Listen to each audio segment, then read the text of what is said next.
Bien, hola a todos. Yo soy arquitecto y docente, mi nombre es Viviano Villarreal Buerón y les vengo a contar una historia de cómo yo aprendí a vivir de la arquitectura. Este fue el último escritorio donde trabajó Einstein y nos invita a pensar qué pasaría si su escritorio hubiera estado limpio. Una mente limpia es una mente vacía. Este soy yo cuando tenía 5 años, muy emocionado por regresar de la escuela a mi casa a trabajar en mi escritorio, que tenía de estos ladrillitos. Para mis papás, esto era un mugrero, estaba sucio. Y yo, sorpresa, llegué yo de clase, muy emocionado para seguir trabajando en mi proyecto, y lo habían limpiado. Fue tanto mi coraje ese día que me troné una encía de la boca y empecé a sangrar. Y eso nunca me había pasado antes y gracias a Dios no me ha vuelto a pasar. Pero creo que desde ese entonces mi mamá pensó que a lo mejor yo iba a ser arquitecto y se dedicó a llevarme a cualquier exposición de arte, museo o conocer la ciudad cuando pudiera. Mi papá, cuando le dije que quería ser arquitecto y que estaba preocupado porque no era bueno en las matemáticas y en la física, me dijo, bueno, pues si no eres bueno para las matemáticas, mejor no estudies arquitectura. Eso lo tomé como un reto y dije, bueno, voy a tener que trabajar el doble porque tengo estas carencias.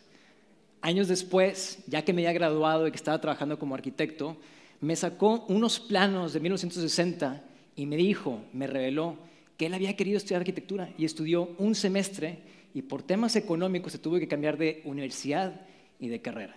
Entonces, de cierta manera había vivido yo el sueño de mi papá, aunque al principio me retó. Y esos son los dos modelos académicos que sigo yo hoy en día cuando doy clase con mis alumnos. Al alumno que tiene mucho talento hay que retarlo. Y el alumno que no tiene seguridad hay que alentarlo. Entrar a la academia y estudiar arquitectura me trajo con grandes mentores, como Agustín Landa en México, que me enseñó sobre los principios de la planta clásica, y en Miguel Dorlanda en Barcelona, que me enseñó sobre la narrativa del proyecto arquitectónico. Y gracias al modelo increíble que se llama pasantías, los famosos internships, logré conseguir trabajo en diferentes partes del mundo, en Holanda, en Chile y en Dinamarca, y trabajé con increíbles arquitectos como Felipe Sadi, que me enseñó que se diseña o en masa o en plano, o como Bjarne Mastenbrock, que me enseñó el valor del contexto de un proyecto, y que una idea radical, como esos picos que ven allá, si se basa en una idea racional, que esos picos son para meter luz a todos los departamentos todos los días, es una idea ganadora, innovadora y ganadora. Yo pensé que con esta experiencia y mi licenciatura de 5 años en México, experiencia en Dinamarca, en Barcelona y demás, estaba yo preparado para montar mi despacho. Y la sorpresa fue que nadie me dijo que justo el verano que me gradué, en el 2008, fue la peor crisis de ese momento, los últimos 30 años. Se disparó el desempleo y se nos fue el tipo de cambio en México al doble, ¿no? Una crisis financiera. Ese señor nos decía, paren todo. Y yo, no, yo apenas estoy empezando. Pero como dice Churchill, nunca desperdiciar una buena crisis, ¿no? Y así fue como me di cuenta que en Asia esta crisis no había pegado tan fuerte como en Latinoamérica y en Europa. Tenían una inflación envidiable de menos 2.7 y salió una increíble oportunidad para trabajar en este increíble contexto con este increíble arquitecto que se llama Rem Koolhaas. Para los arquitectos, trabajar con Rem es como para alguien que diseña computadoras haber trabajado con Steve Jobs, y me enseñó muchísimo. Yo crecí en la universidad estudiando sus textos sobre qué era arquitectura, qué no era arquitectura, qué debería de ser la arquitectura, ¿no? Es una persona que por mucho tiempo no construyó nada y se dedicó a escribir. Y bueno, sus proyectos no siguen una estética, siguen una metodología. Y es por eso que ningún proyecto se parece uno al otro. En el proyecto que comencé a trabajar y que duré 5 años trabajando con él fue la Ópera de Taipei, donde ganamos el concurso de diseño porque nos pidieron 3 teatros y todo el mundo hizo 3 edificios. Nosotros tomamos esos 3 teatros y los reconfiguramos en forma de una cruz. ¿Para qué? Porque eso nos daba una oportunidad de juntar los 3 escenarios que tienen aproximadamente 30 metros de largo y crear un escenario de 100 metros de largo, donde se levantaban los muros entre los teatros. Una idea muy innovadora que hizo que ganara el concurso. Pero además de eso le metimos una complejidad, metimos un corredor público, porque no nos gustaba la idea de que alguien no tuviera dinero, plata para comprar un boleto y ver un performance. Entonces, en esas rayas amarillas que ven ahí, podías tú pasar entre escaleras y demás y ver las entrañas del edificio y quizá pescar un performance por un par de minutos, un ensayo totalmente gratuito. Aquí está el equipo de trabajo que estuvimos trabajando en ese concurso, bien contentos cuando nos dijeron que se iba a construir. Aquí les muestro un pequeño video que se inauguró ahora en el 23, después de la pandemia. Ahí ven el Public Loop, este recorrido público. Siempre que te da estas entradas de vistas a los diferentes escenarios, te lleva a una terraza que tiene vistas de la ciudad de Taipei. Aquí vemos el escenario esférico. Y finalmente, cuando se conectan los tres escenarios y se ve el escenario de 100 metros de largo que le llamamos el Superteatro. Pasarían 5 años que yo estaría trabajando en OMA, pasaría de ser de Junior Architect a Business Manager. Trabajaría casi en 65 proyectos, empecé a dar conferencias, continué dando clases que había comenzado en México y me empecé a sentir cómodo. Y empecé a preguntarme, bueno, estoy viviendo como arquitecto, pero ¿cómo lo voy a hacer yo para vivir de mi arquitectura? Tenía esta idea súper loca, o ajira diríamos en México, de tener un despacho que tuviera proyectos en Asia y en América Latina al mismo tiempo con un solo integrante, yo. Y todos mis amigos y colegas me decían, ¿quién te crees? Imposible, no se puede. Y la verdad es que yo tampoco sabía si se podía o no. Y no sabía si quería decirle adiós a un salario digno y constante, a mis amigos en esas ciudades. Yo tenía mis propias dudas. Y aquí es donde entra esta frase que me encanta y mis alumnos saben que le digo a cada rato, que aprendí estando ya en Asia, y que es que un pez no sabe que vive en el agua hasta que sale de ella. Y encontré la respuesta a través de los viajes. Había estado viajando mucho allá por Asia, un contexto que jamás pensé que iba a ver. Me tocó fotografiar a geishas en Tokio, monjes en Birmania, un sadhu en Nepal, un señor con su bebé en Beijing volando un papalote. Y lo que hacía falta con estas fotos cuando yo viajaba era diálogo por el idioma. Quería saber cuál era la historia de estas imágenes que estaba sacando yo atrás. En un intento de sacar ese diálogo, les daba estas fotografías Polaroid para tratar de entablar una conversación. Y empezó a funcionar porque esta señora en Vietnam me dijo a señas, ese día, era su cumpleaños número 83, esta señora de acá. Entonces dije, eso es, tener información, tener historia, tener narrativa del sujeto detrás de la fotografía es lo que estoy buscando. Y dije, ¿qué tal si pudiera entrevistar a todos los sabios de todos los pueblos y preguntarles que si yo montar mi despacho sería lo correcto? Y saqué esta idea de un libro que se llama Looking Far. Far son iniciales de las 3 preguntas. En inglés, fears, aspirations y regrets. 3 preguntas que pienso importantísimas en la vida que hay que hacerse cuestionando a cada rato. No lo pude hacer por Asia porque no me podría haber comunicado. Entonces decidí hacer el viaje por Estados Unidos en motocicleta. Entonces así me despedí de mi familia, armé una ruta de 20,000 kilómetros desde el norte de México, por California, Nevada, hasta Nueva York.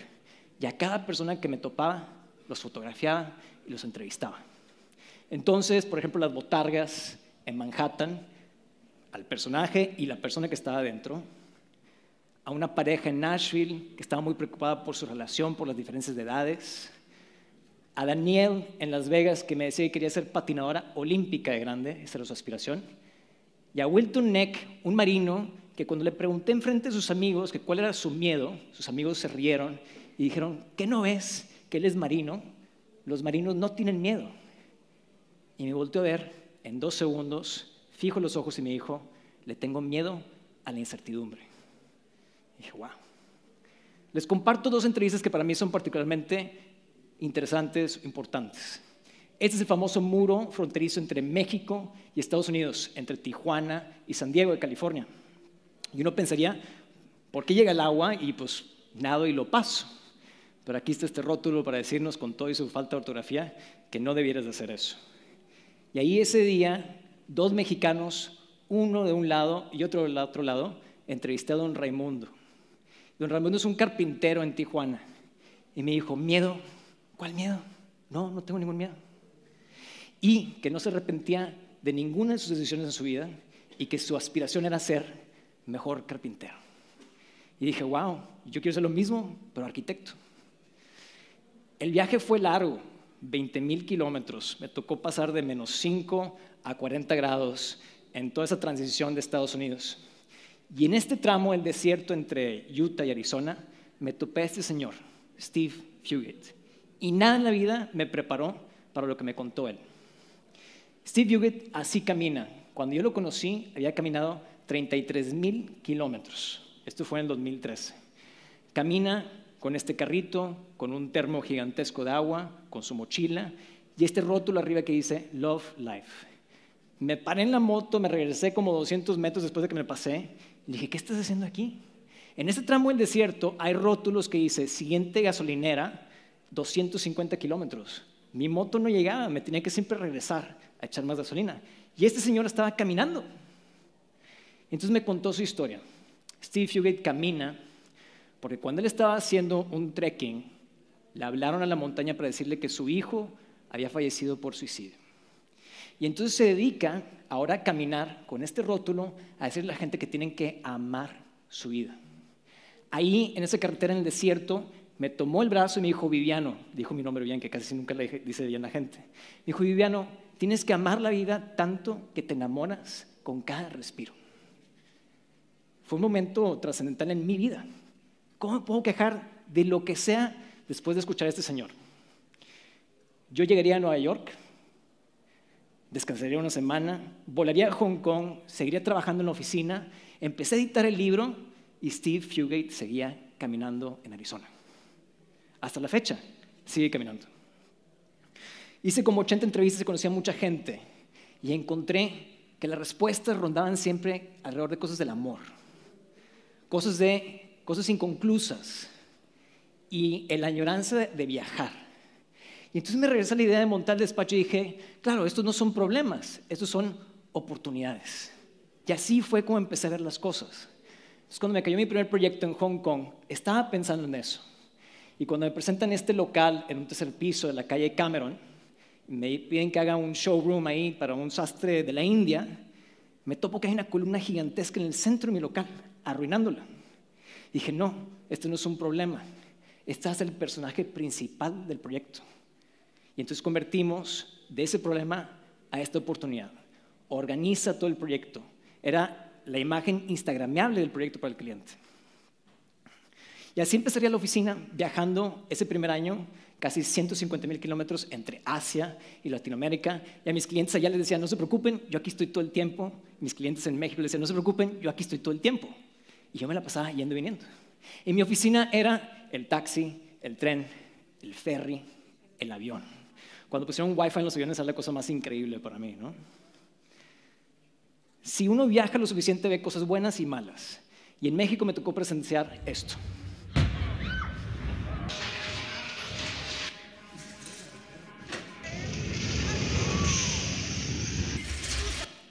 En 30 segundos se cayeron casi 60 edificios. Gracias a Dios a mí y a mis seres queridos no me pasó nada, pero dije, qué cosa tan más increíble. Yo nunca había vivido un sismo. Yo no sabía que era una alerta sísmica. No sabía qué estaba pasando. Y cuando me invitan al primer concurso en Ciudad de México, dije, no hay nada que podamos hablar que no sea del sismo. Y se cayeron muchos edificios, pero este se mantuvo. Es como el Hagia Sofía de México, este ícono que se llama Bellas Artes. Y dije, qué interesante sería romperlo. Lo hicimos en barro y lo rompimos. No por ser alarmistas ni amarillistas, sino para ponernos a pensar y recordar, porque tenemos pésima memoria, que vivimos en una zona sísmica en Ciudad de México. Entonces aquí está el proceso creativo de maqueta 3D a maqueta de barro, la rompemos y escaneamos en manera 3D esas piezas, esos escombros, y les damos un plugin de un software de Maya y las paramos a hacer como estas especies de esculturas que pierden su identidad. Esto ya no parece un escombro, esto parece una escultura y cuando te acercas te dice, recuerda, esto es un escombro de Bellas Artes. Recuerda, vivimos en una zona sísmica. Y la pieza tiene una segunda vida, después como estos pabellones que se van por toda la ciudad para ayudar a la gente como puntos de información de cómo estar preparados para el siguiente sismo. Estos son proyectos de primeros todos. Cuando llega a la primera casa, me llegan con un montón de problemas que querían 3 pisos, que querían más metros cuadrados de lo que pedía la municipalidad, que no querían que estuviera oscuro. Y le dije al cliente, ¿qué tal si tu casa flotara? Y se me quedó viendo, pues ¿eso qué tiene que ver? Sabes que le voy a hablar a otro arquitecto. Dije, no, es que si hacemos que tu casa flote, resolvemos todos esos problemas. Porque mira, levantamos un segundo piso, acristalizamos el centro, de ahí sale un mezanín y ahí entra toda la luz. Entonces el cliente dijo, no te entendí nada, pero suena bien. Nosotros no tenemos idea de cómo hacer esto. Entonces colaboramos con un ingeniero inglés que nos ayudó a diseñar estas armaduras en acero y a volar toda la casa para lograr estos increíbles claros de 17 metros en acero. Tuvimos que poner unas lonas afuera de que esto era una casa porque los vecinos pensaban que era un edificio comercial. Y este fue el resultado. Vean las casas vecinas de 2 niveles y esta casa tiene 3 niveles. Al interior está completamente bañada de luz natural todo el día sin perder privacidad. Ahí vemos una imagen de la sala. Y esas puertas corredizas, 17 metros, completamente se apilan para abrirse el jardín. Cuando nos invitan a hacer nuestra primera torre, estamos emocionadísimos. Vamos a un edificio en Monterrey. Pero luego nos dicen que es para un corporativo, una farmacéutica muy conocido por allá, y que querían un edificio vertical. Y dijimos, para un corporativo no sirve una torre. Lo que quisieran es que toda tu gente estuviera en el mismo piso, como un circo. ¿Para qué dividirlos en pisos que estén subiendo y bajando escaleras? ¿No? Además, esta fachada en un edificio vertical sería una increíble pantalla al sol de México, que en aquel lado el más fuerte es el poniente. Pésima idea, pero el cliente quería una torre. Le dijimos que no, con todo el miedo de que nos fueran a correr y que le daran a alguien más que sí les daría su torre. Decidimos hacer un edificio bajo, los mínimos cantidad de niveles posibles, que se abriera en México a la luz del norte, que es la luz de trabajo. Nos protegimos al sur y al poniente con parasoles y creamos una plaza pública, algo que el cliente no nos había pedido. Esa plaza pública después la bajamos a conectarla con la banqueta para que todo el mundo pueda subir con rampas que son accesibles. Esa idea de conectar permea por todo el edificio hasta el techo a través de estadios, rampas, escaleras y puentes. Y cuando llegas al techo, llegas a un roof garden donde están los pajaritos y dan clases de yoga. Aquí viene el resultado de la torre que quería el cliente, en un edificio bajo, bien conectado con su banqueta, con su techo verde y con espacios públicos. Yo creo que el edificio destaca precisamente por ser chaparro, por ser bajito y no querer ser una torre más cuando no era necesario. Aquí les pongo unas imágenes.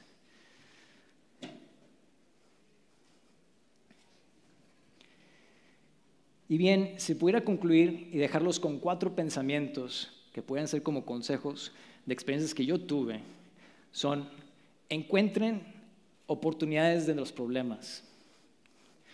De toda tragedia salga algo bueno. Colaboren, no podemos trabajar solos en este mundo. Sean fieles a sus convicciones. Podemos haber perdido este proyecto. Y finalmente, no recojan los juguetes de sus niños. Gracias.